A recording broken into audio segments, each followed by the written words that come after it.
Welcome back to Mission About Crochet. I'm Bree, and today is day 6 of Stitchmas. That means we are like at the halfway point. Like this is like hump day. It's like we're turning the corner to the other half.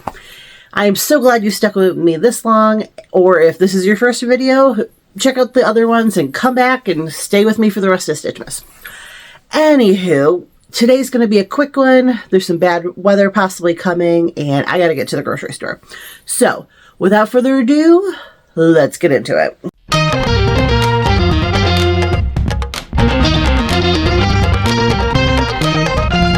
Here's the deal. It was super warm yesterday and rainy, and it's supposed to be like super warm today and rainy. When I say super warm, I don't mean like I was running around in shorts and a t-shirt. I just mean like it was unusually warm, and like all the snow's melting, and with all that moisture and then all the rain, there's this like chance that there's going to be this flash freeze and the roads could be like really bad and treacherous. So we're doing our grocery shopping today instead of tomorrow like we were initially planning. So I'm going to just kind of keep this like quick and brief. We're going to do our Advent, maybe talk a little bit about some crochet stuff I got going, and be on our way because I got to get out of here before this flash freeze happens. Now, there is a chance. They said if it rains, the snow melts, we get snow meltage, it rains, and then it dries out before the freeze comes through. Like, it's not supposed to, like, be scary, but like it's like we're racing the clock. We have to dry out before the cold comes in and freezes everything. Otherwise, everything's going to be covered like in like ice. It's not like a freezing rain situation where like you're at like a bigger risk of like losing power and things like that, is my understanding. It's supposed to be more like the roads are going to be wet, everything's going to be wet, and then the cold comes through, and if everything flash freezes, you're driving on an ice rink.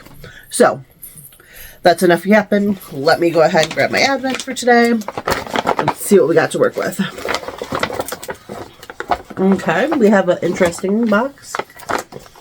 Okay, this box is similar to the big one that we had the other day. So it's not natural, it's not brown, it's a walnut box. So, I guess let's open it up and see what's in here.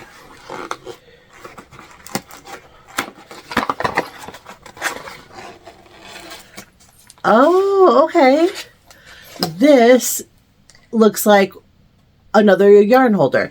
Now, this is one that you're supposed to be able to put together and like wear on the go. Like you could put a small ball of yarn on here and like you could wear it, looks like on your wrist or crossbody style. All right. Well, it looks like it's just like one little screw, so I think we'll just stay right here and put it together. All right. So let me hold it up a little better. You can just see everything real quick. We've got a strap. We've got like the spindle, the bottom of the spindle. We've got another screwdriver, a screw, and then we got the big strap. Let's check this out here. Now, I am pretty excited about this. I love the idea of crocheting on the go, but I'm like, where am I supposed to put my yarn, Because if I were to put like the yarn into my cart, like while I'm walking around the grocery store and try to crochet, more than likely I'm going to get distracted, walk, and there'll be this long line of yarn following me, and I'll tie people up. And I don't think you're supposed to do that in public. All right, so putting my screw in here. Uh-oh. If it fits. Oh, okay, it's just real tight. Okay, we're going to have to do a little bit of twisty to get it started. Then I need a small ball of yarn. I'll have to, surprisingly I don't have one within reach. You would think as much as I crochet that there would always be a yarn ball within reach. Let me set that aside. Let's just see how it goes together here. Alright. Okay, it will slide on. It's pretty secure. And it's supposed to like spin easily, yeah. Yeah. We're off to a good start. So all I'd have to do is unsnap it right here, or unhook it, and pop our yarn on. And then see if I can crochet with it. Alright, let me go ahead and pause you for a second. Let me grab a ball of yarn. Let's see what we can do. Got my ball of yarn. We have our little spindle. I don't think it really matters which way you put it through. Let's see. All right, we got that on there. Let's put the little clip back on there. So I'm back, and let's get a slip knot in this, and let's give it a try. I hope this isn't too echoey, because this isn't the room I normally film in. This is the room I usually like exercise in. All right, so let's just see how it goes. All right, so I'm just gonna, I'm not gonna do anything too crazy. I'm just gonna kind of get my chains going. We'll just see how it rolls.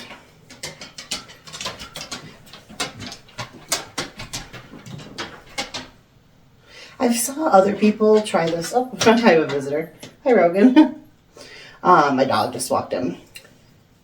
So you might hear his little clicky-clacky little nails on the wood floors. It seems to be moving okay. Now, something I'm noticing, like, maybe just because I'm a bigger person, it's like pushing right up against my body and keeps thumping me. I mean, it's not bothering me too much, but it's just something to be aware of. I mean, if you're a smaller person, maybe that wouldn't be happening. But it seems to be moving along just fine.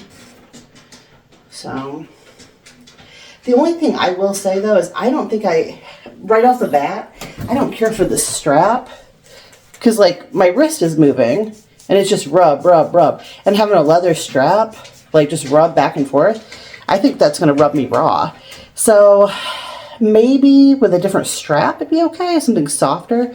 I mean, I guess I could go ahead and, like, I could crochet with maybe some, like, blanket yarn around this. But, I mean, already I'm starting to get, I don't know, you probably can't see it on camera, but I'm starting to get, like, red, my wrist is.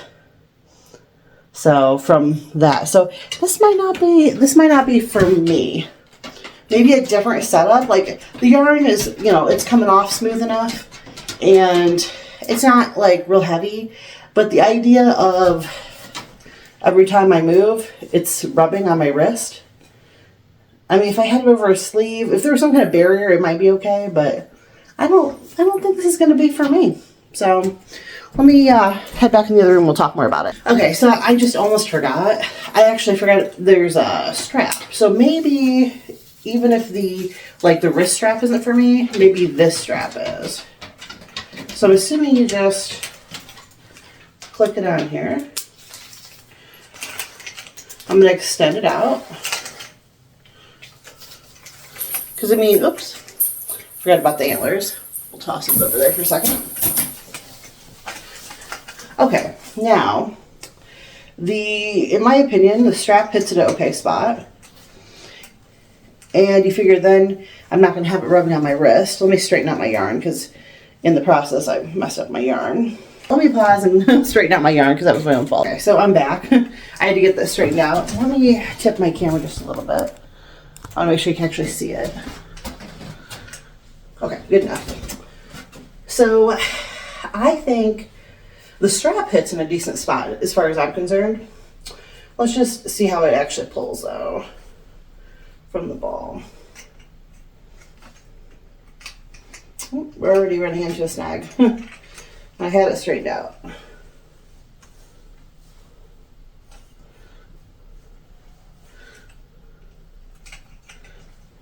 Oh, it's not pulling to go from here either because it's trying to get all twisted up. I had it straightened out too because I took the time to stop and straighten it. Nope. See, it doesn't want to spin because it needs to be a little bit more away from my body. Yeah, this is a bust. Well, that's really unfortunate because it keeps like, come up here. It keeps like sliding up the spool and then it gets caught on the hooks. All right, so let's go ahead and I'll meet you in the room. We'll talk about my final thoughts. All right, so I'm back with some final thoughts. Now, I noticed after like I turned the camera off and I tinkered with it for a minute, it actually was like where the ring is and the bottom here were actually catching my yarn. And I didn't realize that, and it was like tearing up my yarn, and there were like all sorts of like fuzzies and stuff. So that stinks because obviously you don't want your yarn getting wrecked. Also, it's already broken. So I noticed when I was like trying to figure out like what the problem was, I was like, ooh, that's awful wiggly.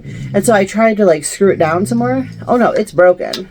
Like, It's like just pressed on there. It's already broke. So yeah, this is a total bust for me. Even after, you know, like I got off the camera and I tried it a few more times, like the yarn just kept like trying to go like up the spindle. Let me pop this on here for a second. But it just kept going like up the spindle and then getting caught here like in the hooks. And that's not going to work. Like, I need the yarn to come off smoothly. And, like, it was coming off smoothly when it was on my wrist. But, like I said, the wrist strap, it's so rough. Like, it's like this faux leather, like, stuff. And it rubbing my wrist raw. I mean, yeah. This one's a total bust. I love the other yarn hanger. The yarn holder that hangs from the magnet. Like, if you go back a couple of days, like you might have already saw that, or if you haven't seen the other videos, maybe go back and check that one out. That one I could definitely recommend. That one was working great, but this one I can't. I mean, my wrist is like uncomfortable now, and I didn't even do that much. Like I did like maybe 10 chains and a couple of rows. That's not very much. And my wrist is, I'm like, I'm gonna have to put some lotion on there or something. Anyways, that one's a bust. I'm so glad you tuned in. I'm sorry it wasn't a better video and it wasn't more positive, but I guess it is what it is. I hope that tomorrow you'll tune in for day 7. And until then though, take care.